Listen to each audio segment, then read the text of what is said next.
Hey everybody, welcome to Culinary Characters Unlocked. I'm David Page. On this episode, a chef who cooked in Italy and in France, where the place he ran the kitchen was named Best Bistro in Paris. But he missed home and now owns 2 restaurants of his own back where he grew up, Rhode Island. Here's Kevin O'Donnell. Chef, how you doing? Thanks for joining me. Yeah, thanks for having me on. How are things in Rhode Island? Things are great. Yeah, Rhode Island is a great state. It's a good place to be. A little-known state culinarily. I'd like to challenge that. Rhode Island is becoming somewhat of a powerhouse. There's some really good restaurants, and we have some great food systems here, some great farms, and half the state is Narragansett Bay, so we have incredible seafood. It's a great food scene. You also have, the Olney, New York system, those hot dog stands where they put the hot dogs, the rolls on the guy's arm, and then they fill them that way. Yeah, all the way, baby. That's what they say. Are they any good? There's a time and a place for them, but yeah, they're great. Drunk at 3 a.m., I presume? Exactly. Yeah, well, that's Haven Brothers in Providence. That's a legendary spot. Hey, I know them. What are they? It's kind of like a food truck. Right.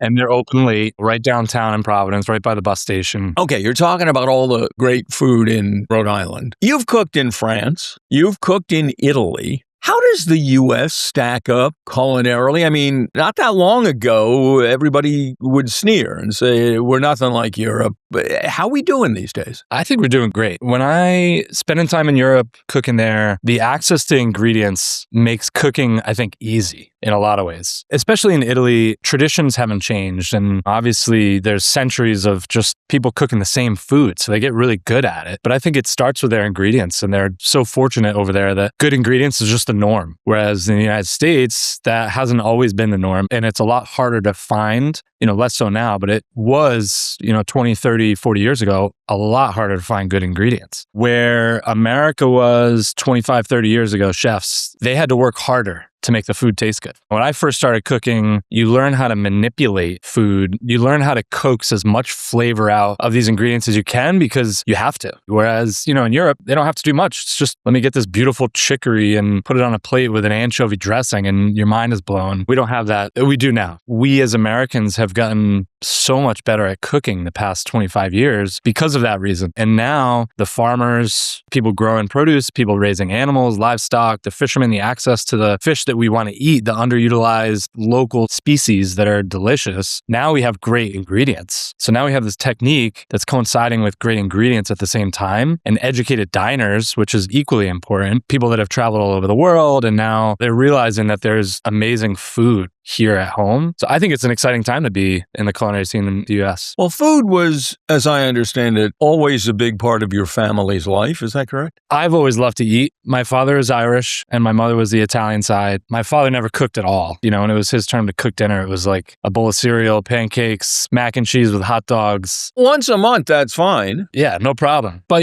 my mom grew up with more food traditions, and her mother, my grandmother, was very good at using leftovers and did not waste a thing and could make 3rd-generation meal out of leftovers. Was that traditional Italian or Italian-American cooking, which is different than Italian? Well, certainly Italians don't waste anything. But, I didn't really grow up eating traditional Italian. We grew up eating what we could. Pork chops or shepherd's pie and tuna casserole. All that exciting New England stuff. Exactly.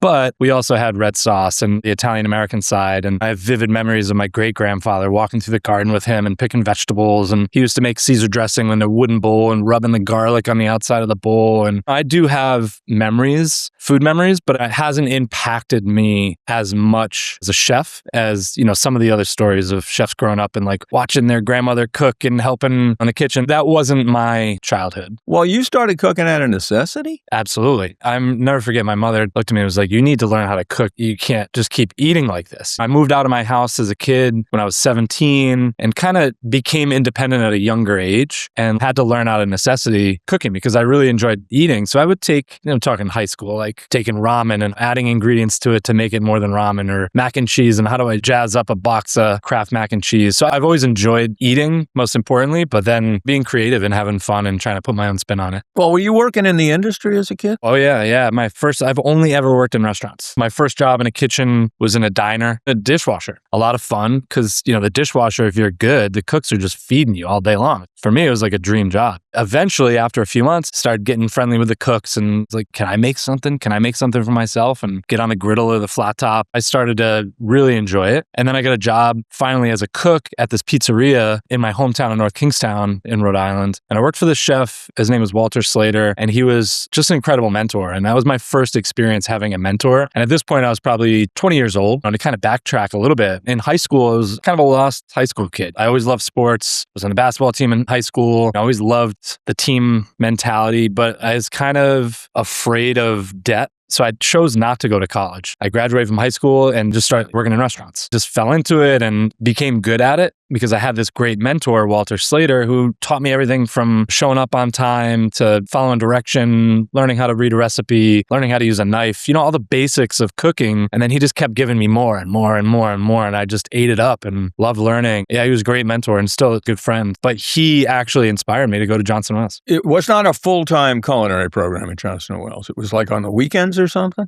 Yeah, exactly. Yes. I did the continuing education program. Like I said, I was afraid of debt, and doing the weekend program, I was able to work full time. So I paid for school as I went. And that got you to Italy, right? That got me to Italy. I'll never forget this. I had to give my top 3 choices for where I wanted to do my internship. So I'm thinking about my culinary heritage, and I love Italian food. I love eating pasta. Italy's number one. I would love to go to Italy one day. I'd never left the country. I want to be a chef and I want to open my own restaurant one day. I knew that at a young age in my early 20s that I wanted to open my own restaurant. I chose Italy, and that has opened up so many doors for me and opened my eyes to how Italians live and eat. And it was an incredible experience. I worked in Orvieto, a really cool, beautiful, charming hilltop town, old Etruscan stronghold. So predates the Romans. You worked for, I guess, a guy who became another mentor. Yeah, Lorenzo Pollegri. He had his own restaurant called Ristorante Zeppelin, and he was a big fan of Led Zeppelin, and the restaurant was long like a Zeppelin. I did my internship there, fell in love with the country, fell in love with Italian food, like true Italian food. Define true Italian food. Simplicity, quality of ingredients. You did the internship, you come back to the States. I guess you you drop out of culinary school. Here's what happens. You get back from Italy and you start meeting people, and people see that on a resume and they offer you jobs and say, oh, come work for me. So I worked at a great Italian restaurant in East Greenwich, Rhode Island, under another good friend and mentor that was just an incredible chef and restaurant owner, this guy named Aaron Edwards in Rhode Island, and continued to fall in love with cooking. But you didn't stay in the States. I didn't stay. A year after I moved back from Italy, the chef from Italy called me up and said, I'd like to offer you a position, full-time position, come back out. So I moved back out there. As what? As line cook? As a sous chef. Sous chef? Yeah. Well, you must have been damn good for a chef in Italy to call you in America and say, come back. I'm a good learner when I enjoy doing something, and I really enjoy cooking. And I never took Italian in school, but I learned, he taught me so much, and traveling around, and I embraced the culture, and I'm a hard worker too, and I follow direction well.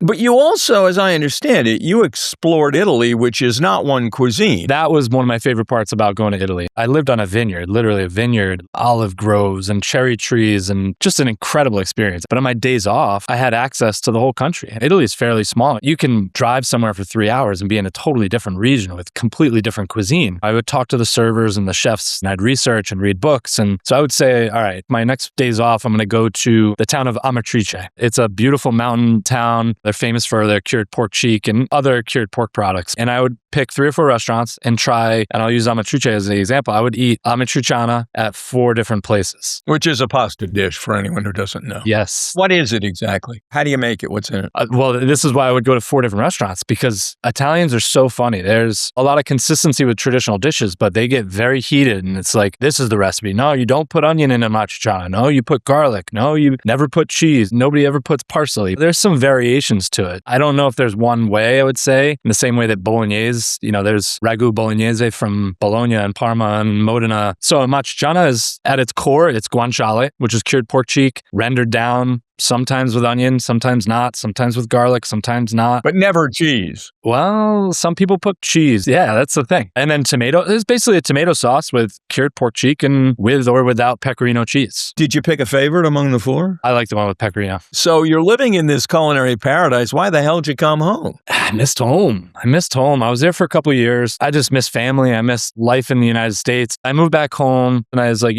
I just had the most incredible experience living in Italy. I want to see now what the best Italian restaurant is in the United States. And I found it at Del Posto in New York City, working with Mark Ladner, an incredible chef. He understands more than most people the simplicity and the traditions of quality ingredients and where these recipes came from, but just thought about it in a totally different way and was able to elevate grandma style cooking. What he understands is flavor, the way that he can cook flavor out of vegetables. This is also in Italy too. Vegetables taste better when they're cooked, and they're cooked to shit. When they're hammered, the more you cook a vegetable, the better it tastes. It just doesn't look pretty. A lot of restaurants will focus on making the food look pretty before they make it taste good. And what Mark understood was we're going to make food taste good first.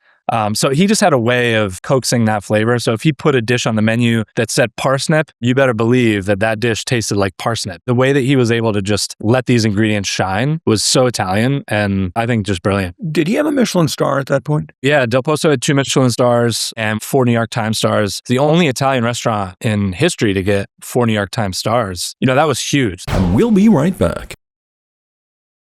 To be at Del Posto during that time, getting 4 New York Times stars was like unheard of. You're on that same level with Danielle and Jean-Georges, and EMP was 4 stars, Le Bernardin. It was a pretty amazing experience. And you had worked your way up? I did, yeah. I started on the pasta station and I had a ton of fun. I loved working pasta there. The way that they had their stations set up, there's a risotto station where you're cooking risotto start to finish to order. And then once you learn the risotto, then you work dry pasta station, cooking these incredible artisanal dry pastas to order. And then once you learn that, then you work fresh pasta, and fresh pasta is kind of the leader of that whole pasta station. And that is like a really fast pace. Fresh pastas cook a lot faster, and that was a lot of fun. Pasta is kind of Mark's baby, and I got to spend a lot of time with him because he'd be at the end of that station, and the chef de cuisine there, Mike Davis, was just an incredibly talented guy. So I get to spend a lot of time with the chefs there on the pasta station, and after a few months was promoted to junior sous chef and worked over on the fish station. It was an incredible experience. I loved working there and just being surrounded by great cooks, people that went on to do great things. And when you surround yourself by talent, you're going to rise. So why'd you leave? That was a really hard choice. I'll give you a quick little backstory. When I worked in Italy, the chef and I were going to do a James Beard dinner together in New York. Maybe a month before, he found out that there was like a really big conflict. He couldn't fly to the US to go cook at this James Beard dinner. So I went and represented the restaurant in Italy and did this dinner. It was a ton of fun. I was 27 or 26. I was young, and it was a wild experience to represent this restaurant in Italy and go there. When I arrive at the Beard House, I meet this French guy named Charles Campignon, and he was from Paris. I'll never forget the look on his face. He was so excited that another European was coming to the Beard House. He speaks Italian to me, and then I'm like, oh yeah, I'm Kevin. I'm from Rhode Island. He's like, what? We developed a good relationship. We stayed in touch. So now we're back to Del Posto, and Charles reaches out to me. He's living in Paris, and he says that he's opening up his own restaurant and wanted to know if I would be a chef and come open the restaurant for him. That was something like totally out of the blue. I'd never planned to go to France. I never studied French. I never even thought about going there. Obviously, I love the traditions of French food, but I had never been to France before. And I was so happy at Del Posto. I just got a promotion and like really fitting in well and falling in love with New York, and everything was going great. But how do you turn down this opportunity to be the executive chef and open a restaurant in Paris? Like, I had to do it. Mark Ladner was like, are you sure? Something sounds weird here, Kevin. This is crazy. Who's this French guy? Did this mess your relationship up with him? No, it didn't. In fact, I saw him a couple weeks ago. I went to visit him at Babbo, and it was great. We had a great time. Okay, so you go to Paris. Just to put the timeline into perspective and how wild this was. I get the phone call. I sit on it for a few days. I talked to one of my good buddies who was also at Del Posto, and I said, what do you think about this? Do you want to go move to Paris? Should we do this and go open this restaurant? After a few days, I called him back and I said, all right, let's do it. I accept. And 3 weeks later, I was living in Paris. And 2 weeks later, we opened the restaurant. The owner of the restaurant picked us up at the airport. We went right to 2 restaurants. We went to Frenchie and met Greg Marchand, who was a really good resource while I was living in Paris. Really incredible chef. Got a couple of Michelin stars. Since I met him, he's grown and expanded into London, and just a really great guy. He worked at Gramercy Park in New York, and Michael Anthony used to call him Frenchie. So he opened a restaurant called Frenchie in Paris. So the owner of the restaurant that I worked at said, this is kind of what I want the food to be. And I was like, all right, because we had never talked about this. He was just like, like offered me a job out of the blue. We'd only met one day. So he brought me around to a few different restaurants in Paris and was like, okay, I like this. I like that. This is kind of what I want. So I met Greg and asked him, all right, where do I buy meat from? Where do I buy seafood from? Who's a vegetable purveyor? And he gave me the rundown. I'm taking notes on this little notebook. I got my suitcases in the restaurant because we literally left the airport and went right to Frenchie and a couple of the restaurants in the neighborhood. And then 2 weeks later, we opened this restaurant. It was the wildest experience. Serving what kind of food? A little bit of Italian, a little bit of American, and then a little bit of French. That sold in France? They loved it. Yeah, it was different. By the way, what was the name of the place? L'Office. Spelled like L''office. I think why people really enjoyed it, there was a movement happening in Paris that was this like neo-bistro movement where these really great chefs, Michelin-starred chefs and et cetera, were leaving these restaurants and opening up a bistro because they wanted to offer more affordable, more approachable. the bistronomy movement. Bistronomy. Yeah, exactly. Bistronomy. So I was there when this movement was just starting, and there was another American chef there at the time, Daniel Rose, who has a restaurant in Paris called Spring. And he also opened, maybe 5 years ago, he opened Le Coucou in New York City. And I met him and he was another great resource. So there was like this big acceptance of American chefs. And, you know, Daniel obviously is in another category, but he kind of paved the way for me to come in as an American chef. And it was very welcoming. And the city was so supportive and other chefs. And I got to meet a lot of great people. And what did the French food culture do for you? I always had this preconceived notion of what I thought French food was. The haute cuisine, the old school cream and everything. And Paris is just different. Obviously, there's those old school restaurants where they still embrace that. And there's a place for those restaurants, and I hope they never go away. But Paris is such a huge melting pot of culture and ethnicities and cuisine. There's amazing Japanese chefs and, you know, amazing Vietnamese chefs and American chefs and all this melting pot of different people cooking. When I got there and saw that and saw the bistronomy movement, I said, you know what, we can do this. It's not just traditional French food. It's not like Italy, where if you try to go to some countryside and open up some modern take and be creative on food, nobody wants that. They want Amatriciana in Amatrice. And every restaurant in Amatrice better have Amatriciana. But in Paris, you can be creative. It felt more like America to me in the way that restaurants can run and pushing the envelope, and the diners are so open to trying different foods and very trusting. So pot au feu, for example, pot au feu, classic French dish, a slow cooked braised meat dish with like potatoes. So I made that, I put it on the menu, but I did it more like bollito misto.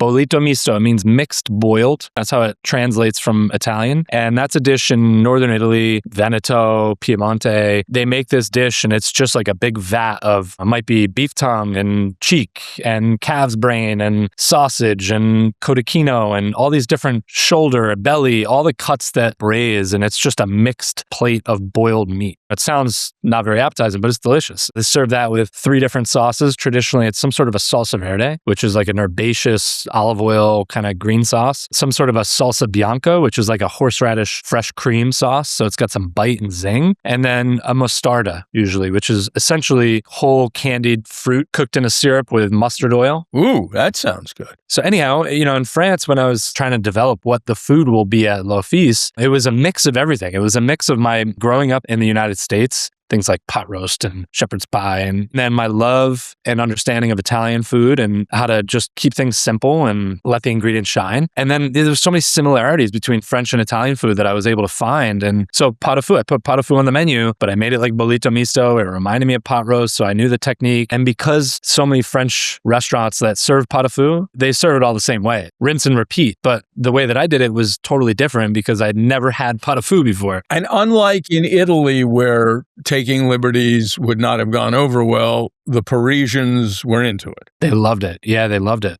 So, you know, there might be an American dish on the menu. It did apple pie. I'll never forget this. This was one of the dishes that in the first 4 months, we got the review from their version of the New York Times. It's called Le Figaro. And we were voted the best new bistro in Paris by Le Figaro. And Le Guide Labé gave us the best bistro in Paris. I mean, we just kept getting, eventually became Bib Gourmand and Michelin Guide. So I ask you once again, why the hell did you leave? Same reason I left Italy. Family and just missing home. It was an incredible experience. The restaurant in Paris was closed Saturdays and Sundays. place. So I had a life there. Did you have a family yet? Were you married? Not yet. Okay, so you come home, you go back to New England, but not Rhode Island. You went to Boston. I came back home to Rhode Island, moved to Boston, moved in with my girlfriend at the time, then got engaged, then we got married. We were living in Boston. I was working at a place called the Salty Pig in Boston. I was there for a couple of years and hit it off well. The restaurant was doing well. The owners there asked me if I had any ideas on restaurants, if I ever wanted to open a restaurant one day. And this whole time, my grand plan was to open my own restaurant one day. I just never really knew how and when that would happen. So we partnered together and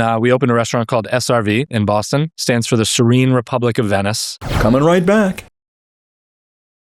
One of my business partners and I, Michael Lombardi, he is also a chef who I met in Italy. He was a CIA intern at the time. Not the Central Intelligence Agency, the Culinary Institute of America. Yep. We hit it off. We had the same passion. You know, when everybody's going on siesta to go take a nap, we're in the kitchen practicing new pasta shapes. And, you know, we don't leave the kitchen. We're there for a reason to learn and to grow. So we really hit it off with our work ethic and our love and passion for cooking and Italian food. We worked at Del Posto together. We moved to Boston together. We moved to Paris together too. So we worked at so many restaurants together. So he and I opened SRV together as co-chefs and co-owners. And Venetian cuisine is just, I think to sum up Venetian cuisine, it's Cicchetti, small bites, snacks. Italian tapas. Italian tapas, pinchos, literally pinchos, like 1 or 2 bites. What were some of those? One that has never left the menu is bacala mantecato. So bacala is salt cod, mantecato is whipped. And that was one that we knew we had to have on the menu because I think it's one of the most quintessential Cicchetti in Venice. And we did it a little bit differently. We made a squid ink baguette. A black baguette? Yeah, jet black baguette. Wait, but do you taste the squid ink in the baguette? It just brings a little brininess and umami, and I don't think it's fishy by any means, but there's just this like savoriness to it. So we toast that and smear some bacala mantecato on it, top it with some fresh herbs and really simple Cicchetti. That's one example of one of the things that were on the menu. So we built this restaurant around Cicchetti, around risotto, cooked to order. Cooked to order? Risotto is an eternal process and you have to keep stirring it and adding more liquid. You're telling me that if I order risotto, you start it fresh? Absolutely. Absolutely. How the hell do you do that? By having one cook every single service dedicated to a flat top. We had 3 risottos on the menu at SRV. There could be a lobster risotto. There could be, let's say, a truffle risotto and maybe a braised Swiss chard and Parmesan risotto or whatever. So each risotto had its own stock. So you're holding a lobster stock, a vegetable stock, and a chicken stock hot. How many orders might you have going at a time, each with their own timing? 8 pots, different rices. They have different timers going. So as soon as you add the wine, you reduce the wine. Then you add a ladle of stock, you put a timer on, and then they're tasting it the whole time. They're stirring all these different pots, adding different stock in. This feels like that old Ed Sullivan from the 60s thing with the guy spinning plates and running from one to the other. It was mayhem and chaos and incredible because it taught that cook to be so able to multitask and pay attention and taste each rice. So yeah, of course you have a timer next to you that says this rice has 7 minutes left, but they're tasting it and they'll tell you, okay, this is how crunchy it is or how firm it is. So that rice, let's say it takes 22 minutes to cook. They put that timer on when they're down to 15 minutes. Now that 15 minutes, they need to tell that pasta cook next to them, drop your pasta that takes 14 minutes. And then that pasta cook turns to the person next to them that's cooking fish and says, start cooking your fish because we're 10 minutes out now. The coordination and communication amongst the cooks had to be spot on. It was real cooking. And we took that from Del Posto, and we're not trying to replicate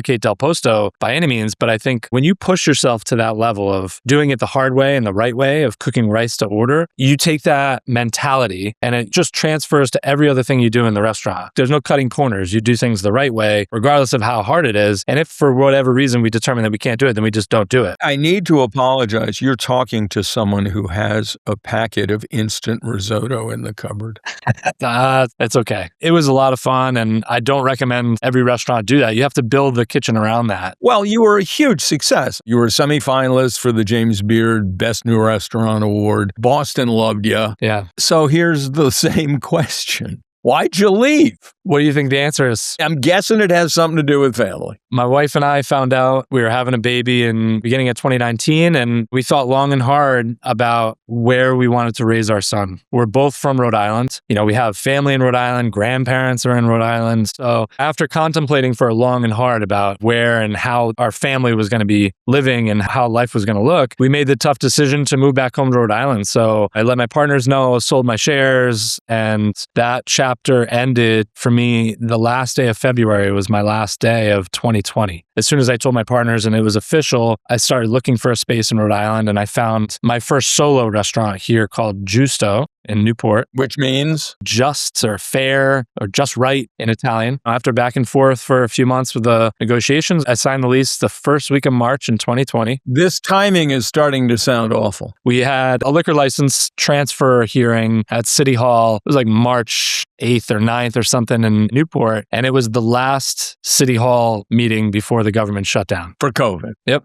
So I signed the lease, liquor license transferred to me, COVID hit, government shuts down a week later. You know, our landlords are incredible. They offered me the out. They said, we would understand if you need to either mothball this project and we can circle back next year, or if you just want to out all entirely, you tell us. Like, the world is upside down right now and we're not going to hold you to this lease if you need to back out. And I was so committed. I'm a very determined person. I don't like to give up. And when I'm motivated by a challenge like that, I work even harder and I figure it out. And I want to also preface that I'm fortunate. I'm privileged and I'm lucky. You know, I have a support network here in Rhode Island and with family and friends. I knew that if it didn't work out, I could get a job. So I feel blessed and lucky that this happened in Rhode Island for me. And we went for it. And, you know, that the original concept of the restaurant that I designed for Giusto in terms of the menu and the steps of service and everything, we did not change. And I thought that that was really important. I had a vision for what I wanted this restaurant to be. So did you open during COVID? Well, yeah, we started construction. We were hoping to open in the summer of 2020. We ended up opening in September. By the time you opened, were people dining out again? They were. I think that summer we kind of felt like COVID was over and, life is back to normal. And then it wasn't.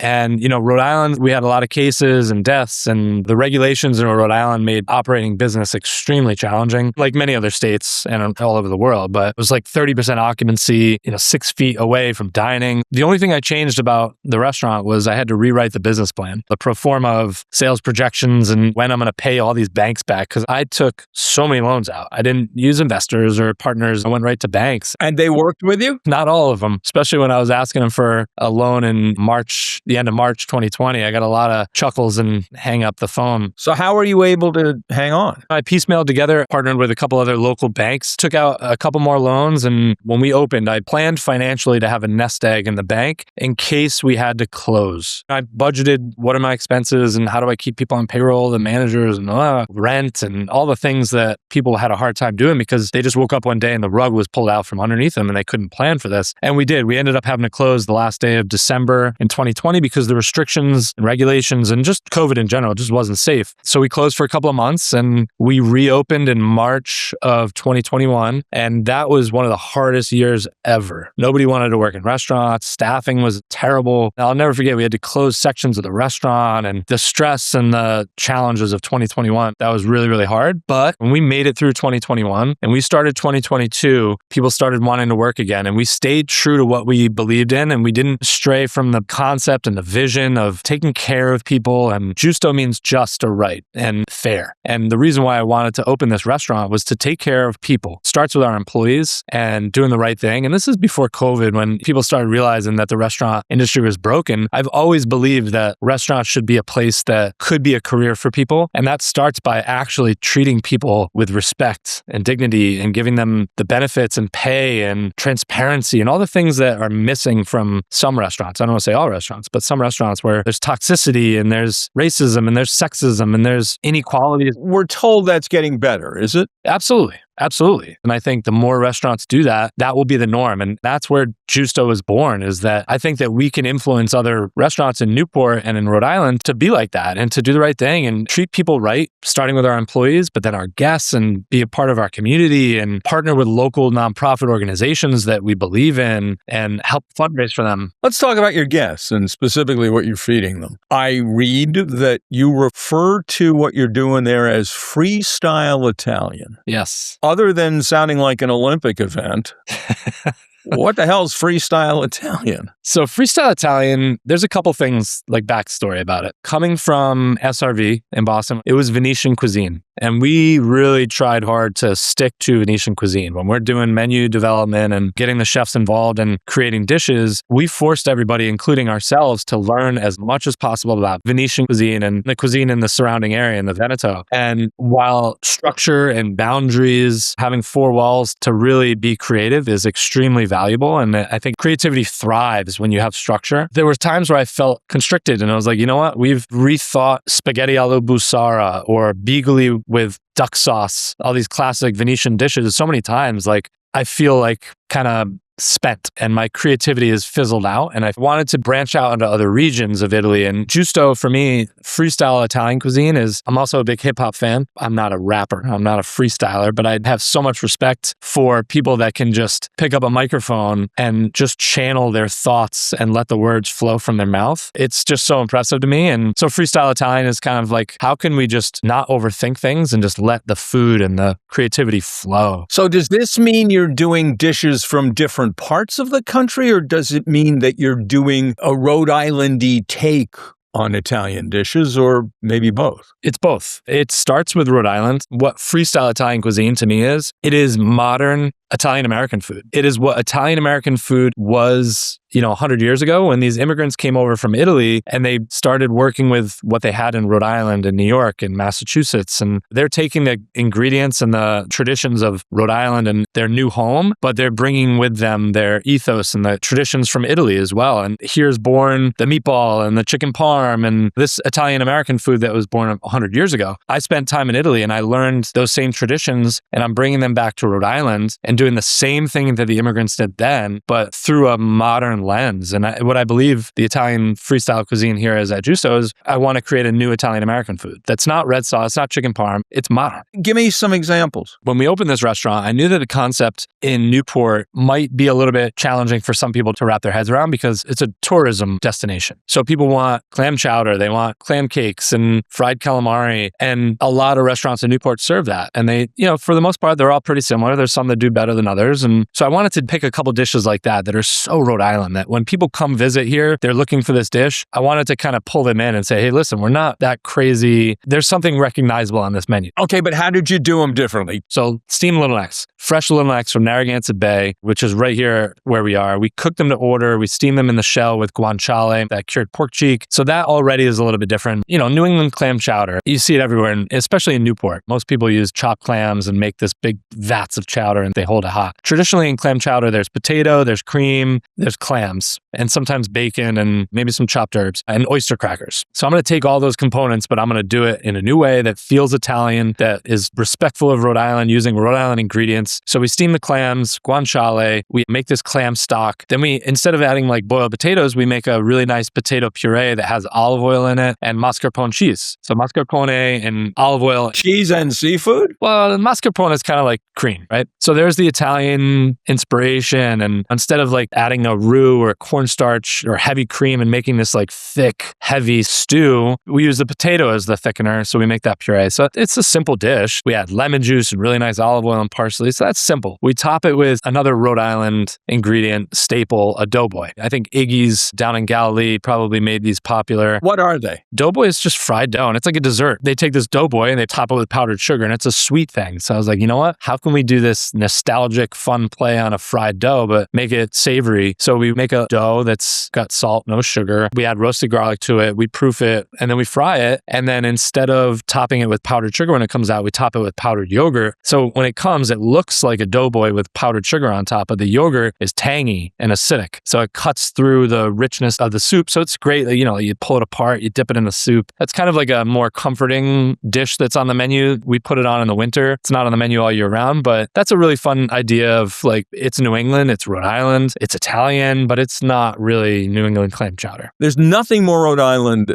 than calamari. As I understand it, it is the official state appetizer. Sure is. You're doing fried calamari, but you're doing it your way. Explain the differences. So I love calamari. Like you said, it's the state appetizer. It's basically just dusted and fried, right? Yeah, exactly. The true Rhode Island calamari is dredged in cornmeal and then deep fried and served with marinara, which is just a tomato sauce, usually banana peppers and a lemon wedge. It's very good and there's a time and a place for it, and I grew up eating. I love it. But I knew I wanted to have fried calamari on the menu for that same reason, to show people, hey, listen, we're an Italian restaurant. We're Rhode Island. Like, we're not scary. We have calamari on the menu. Come on in and try it. It's dredged in a tempura batter, so it's a little bit different. Rice flour, sparkling water, baking powder. We add squid ink to that. Ooh. Which makes sense. So you get dirty squid, we clean it, we add the ink into the tempura batter, and then we fry it, and it puffs up and gets nice and light and crispy, and it's jet black. We make this sauce that is very bright and acidic, and it's got really nice tomato paste, this stuff called a strato di pomodoro, which is the Sicilian sun-dried tomato paste, and lemon juice and orange zest to give it some floral notes, and cherry peppers and olive oil, and it's just a really flavorful sauce. But when it hits the table, it is jet black calamari. It says squid ink tempura on the menu, and our service team does a great job of explaining it, but not everybody's listening, and they may be like, oh yeah, squid ink tempura sounds good. And then it comes and it's jet black, and they're like, I didn't order this, or this is burnt. What is this? And maybe 1 out of 10 guests are kind of put off by the look of it, but I'll take it 90% because the other 90% of the people love it, and it makes sense. You're using the whole product. It's delicious. It's got that umami, rich savoriness to it, and it's different. It's not like any other calamari that you can find in Rhode Island. You got a James Beard nomination here too, right? Yes. Yeah. Justo 2 years ago was nominated for Outstanding Hospitality for the country. And then this year I was nominated for Best Chef in the Northeast. Congratulations. That's quite the honor. Thank you. And you've opened a pizzeria. Pizzeria was where I entered the food industry and where I really fell in love with cooking. I love eating pizza. And, I don't like doing things the easy way. And going back to stirring risotto to order, we also used to mill 100% of our flour. We built a grain mill room at SRV. 100% of the pasta and 100% of the breads were all using freshly milled flour from local farms. So I don't like to do things the easy way. When we decided to open this pizzeria, it's called Mother Pizzeria. 100% sourdough pizza and breads. Mother refers to? So the mother is the sourdough starter. You take good flour and mix it with water, leave it on the counter, and that's the sourdough starter. And that is essentially the yeast that rises the dough. So Mother opened in 2023, and I have 2 business partners there. They both were opening chefs managers at Justo. We really hit it off. We worked so well together. Same passion, same love for the industry and hospitality and cooking. And we decided to partner together and open up a restaurant right down the street from Justo. Why sourdough? I mean, that's not traditionally Italian. I really enjoy a challenge, and I like to try to push myself. And sourdough, the flavor is way better. That's number one. We do it for flavor first, but the health benefits are better as well. The yeast, the natural fermentation process that happens with a sourdough starter starts to break down the carbohydrates and the flour and the gluten. We also use stone ground pizza flour from a local mill in Massachusetts. So together with those properties, you got stone ground pizza flour. So it's whole wheat. So you have the bran, the germ, the endosperm, everything, and the sourdough. This pizza's better for you. It's lighter. It tastes good. You can digest it easier. We have people that come in with gluten intolerances and say, I ate this pizza and felt no side effects. I felt totally fine. It was delicious. And that's great. That's a win. I'm looking at the varieties. You got the traditional margarita, obviously. You've got one with ricotta, mozzarella, parmesan, arugula, oregano, lemon, one with mozz, tomato, pepperoni, hot honey, and basil. But the one that I got to ask you about, because Italian pizza purists would go nuts. Explain the Calabrian Luau. All right. That is my favorite pizza on the menu. You got pineapple on that damn thing. That is so controversial. I think why it gets such a bad rap is the local kind of mom and pop pizza joints or maybe like chain pizza joints that are using canned pineapple, and it's this like diced big chunk of pineapple. It's hot. I don't enjoy that. And I said, I love pineapple. It's one of my favorite fruits. It's sweet. It's acidic. It's great. And one of my other favorite ingredients to use in the kitchen is induja, which is a cured spicy pork salami that's like spreadable. It's one of my favorite ingredients. These would be great together. It's a spicy cured pork with pineapple to bring some sweetness and acidity. It's kind of like Hawaiian pizza with the ham and the pineapple. Yes, but I am of the belief that Hawaiian pizza is a crime against nature. nature. Yeah, you got to come and try it because we have turned a lot of haters into lovers. Well, first of all, the fresh pineapple makes a difference. Well, it's fresh pineapple, but I think more importantly too, it's using all these great ingredients that bring this pizza into balance. But instead of dicing it into this big chunk of pineapple that you sink your teeth into hot pineapple, we shave it really, really thinly. So it kind of like melts into the pizza a little bit. We mix a little bit of fresh pineapple puree into this extremely savory, rich tomato sauce that goes on the bottom. So really nice Sicilian oregano, chili flake, this sun-dried tomato paste from Sicily, and then Bianco di Napoli tomatoes from California. Those all get mixed together with fresh pineapple puree. That's the sauce. It's a tomato sauce. It's not cooked. It's a simple tomato sauce, but we just add a little fresh pineapple puree in there. It's delicious. You make a compelling argument. I would give it a try. Thank you.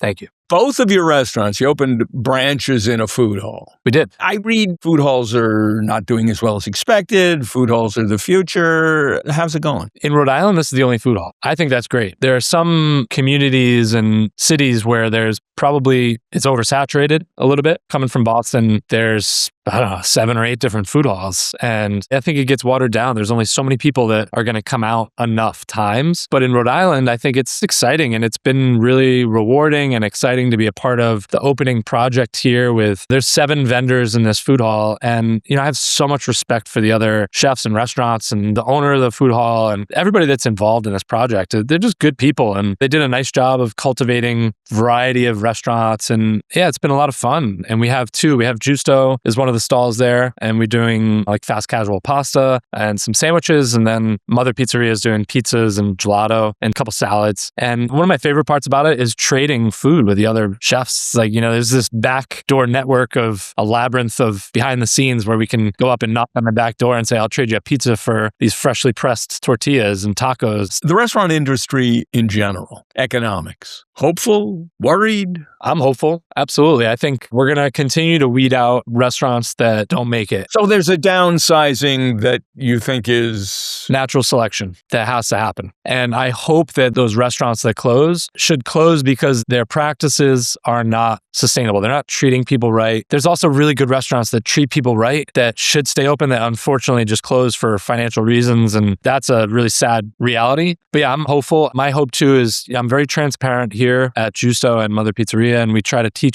starting with our management team about restaurant finances and the realities of a P&L and purchases and controlling costs and rent and all these things that are real. And I hope that they go on and can learn. And it's not just here's how to cook a dish and here's how to provide hospitality to guests. We try to teach people the financials behind it. And we're not the best. We're not the most profitable restaurant because I think we prioritize our team and it's a balance of making sure that our team is paid well and has benefits like parental leave and 401k and all these things that every other industry has. I believe restaurants should have too. The financials have to work. The math has to work and it's not easy. Expansion plans in the future? I believe in organic expansion. When we opened Mother Pizzeria 3 years after we opened Giusto, it felt right. The timing worked out. I had 2 people, 2 managers that shared the same passion, ready for their next step. They had already risen the ranks at Giusto and were ready for something new. It made sense for us to partner together and open a restaurant, and that worked. It was organic, it felt right, and it's been great. And I think when we have employees here that are ready for their next step